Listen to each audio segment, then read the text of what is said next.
It's known as the Road of Life, the only route that connects 120,000 ethnic Armenians living in Azerbaijan's Nagorno-Karabakh region with the Republic of Armenia. But for nearly 9 months, the Lachin corridor has been blocked by Azerbaijani troops, resulting in severe shortages of everything: food, medicine, fuel, you name it. It's cut off, and it's forgotten, at least by the outside world. No independent media has been able to reach the Nagorno-Karabakh enclave, but the photos and videos are of empty shops, and they are circulating on social media with reports that people are fainting in bread queues. The local authorities say 1 in 3 deaths is now down to malnutrition. It is ethnic cleansing by starvation. So why is nothing being done? With us tonight to discuss from LA, Serj Tankian. He is the lead singer of the Armenian-American heavy metal band System of a Down, and Artsakh Beglarian. He is an advisor to the State Minister for the Karabakh Republic. Thank you both for being with us this evening. Serj, Nagorno-Karabakh doesn't appear on any maps, and it doesn't seem at this moment in time to be featuring in the public consciousness outside Armenia. Why? A lot has to do with the amount of caviar diplomacy that Azerbaijan has exercised throughout Europe, throughout the UK, throughout Germany and France, and a lot of members of parliament have been caught with Azeri money in their pockets. They've bought a lot of influence. Part of it has to do with Azeri oil going through Europe. A lot of Russian oil has been repackaged to go through the Azeri pipelines to Europe. So a lot has to do with geopolitics, unfortunately. There's 120,000 people, 30,000 of which are children, that are literally on the brink of starvation. And for 9 months, this blockade has been going on. The whole world has been basically telling Azerbaijan they have to open this corridor. There are 2 United Nations International Court of Justice decrees telling Azerbaijan to open the Lachin corridor, European Court of Human Rights, Amnesty International, Human Rights Watch. Every country in the world has condemned them, and they're not budging. So the question is, are we going to act, or are we going to allow another genocide of Armenians, this time in this century, in the 21st century, to occur? Can you explain? The only way to deal... Sorry to interrupt you. I just wanted to ask, though, because people might not have an idea of the geography of this area. Can you explain to us why this corridor into Nagorno-Karabakh is the only way in and the only way out? There was a war in 2020 when Azerbaijan, along with Turkey, attacked the region known as Nagorno-Karabakh, and they took a lot of territories. There was a ceasefire in November of 2021, thereafter with Armenia. And according to the tripartite ceasefire between Russia, Armenia, and Azerbaijan, Azerbaijan had to leave this corridor open as a humanitarian corridor linking Armenia to Nagorno-Karabakh for food supplies, humanitarian supplies, etc. And of course, 9 months ago, that Lachin corridor was blocked and closed by Azerbaijan. Let me bring in our other guest who's with us, Artsakh Beglarian. You've obviously been deeply involved in this for some time.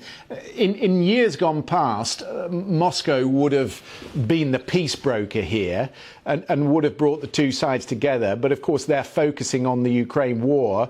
But why is it so difficult for Moscow to get involved and to mediate here? Thank you. Actually, as Serj explained, it's mostly geopolitics. And since there is a high tension, even I would say conflict between Russia and the West, we are collateral victims of this conflict. And also the attention of the international community is mostly focused on the Ukrainian conflict. But because Azerbaijan and Turkey have influential ties and interests both with Russia and also with the West, that's why the West and Russia are not quite practical in preventing and suspending the genocide here. Unfortunately, we are the victims of that situation. And please note that in the world, Nagorno-Karabakh is the only place to be besieged and actually under total isolation of the international community. No international organization, no humanitarian organization, even UN can't enter here because Azerbaijan blocks not only our people, not only any cargo, any humanitarian essentials, food, medication, etc. to enter, but also international monitoring groups. Even UN experts, UN Human Rights High Commissioner is not allowed to access here. No. And how many people Artsakh, how many people do we think are still there? We have over 120,000 people. With no food, around, no way to get food into 120,000 people. Sorry? So the ICRC has not been able to get any access because I know they staged food at the checkpoint, but that's not been taken in? Actually, since June 15, ICRC and Russian peacekeepers are not allowed to supply any food and medication. ICRC is allowed only to transfer some patients, emergency patients, from Nagorno-Karabakh to Armenia, nothing else. And just imagine if there is no food, just this shop, one of the biggest shop of Nagorno-Karabakh, is fully empty. And there is nothing. The bread supply now, on these days already is over 15% of the whole demand.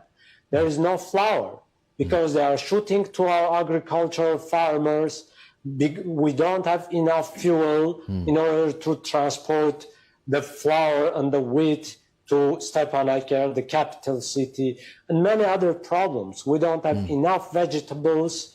Even we have only potatoes, some meat, and some tomato. The rest don't exist. Right. And more than 90% of the pregnant women have malnutrition. And the miscarriages are multiplied, etc., etc. Serj, let me just give the last word to you. I mean, clearly a blockade is easier to deal with than dealing with a conflict, but I would imagine at some point the Armenian government is going to have to take a decision. How close do you think we are to conflict here? They clearly can't let 120,000 people die, but it doesn't seem as if the Azeris are going to lift the blockade. No one wants war, Christian. You know, they're trying to avoid further war, and you're dealing with a government in Azerbaijan that does not care. It's a dictatorship, and it just does not care about what the international community is saying. They are isolated. They don't allow free journalists to actually come into the country. The rights and security of the people of Nagorno-Karabakh are being trampled upon, and food is being used as a weaponization of starvation, which is what Luis Moreno Campo, the former ICC prosecutor, called a weapon of genocide. You know, there's complicity in a lot of countries right now. The UK, for example, is the largest investor in Azerbaijan. BP and their oil pipelines have given Azerbaijan a huge, tremendous advantage to deliver to Europe. But the United Kingdom has been, you know, they have not criticized Azerbaijan because of the business that they're doing there. And yesterday, for example, Anne Hidalgo, the mayor of Paris, was at the Lachin corridor with 10 trucks of humanitarian aid that the Azeris wouldn't allow in. I think it's time the UK uses its influence in Azerbaijan to bring aid to these people before mass starvation and genocide occurs. Yeah, well, it's an important issue people should read about Nagorno-Karabakh. It's good to lift the lid on what is happening at the moment. I'm very grateful for your time this evening. Serj Tankian, thank you to you, and also thank you to Artsakh Beglearian, who was with us as well. Thank you very much. Thanks, Christian.